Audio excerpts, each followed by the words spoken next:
What we call life expectancy of somebody living in Nairobi is 54 years old. Between 54 and 60. That means we expect somebody living in Nairobi to survive up to at least 54 years before this person dies.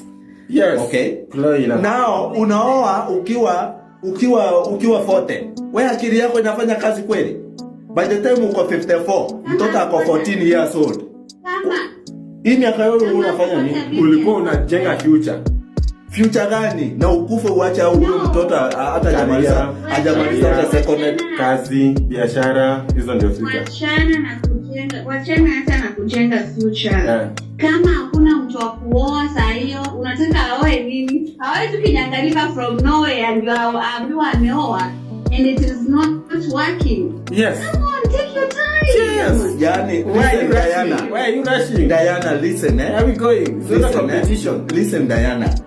Out of 10 million girls in Kenya, tumekosa mtu wa kuoa, unangojea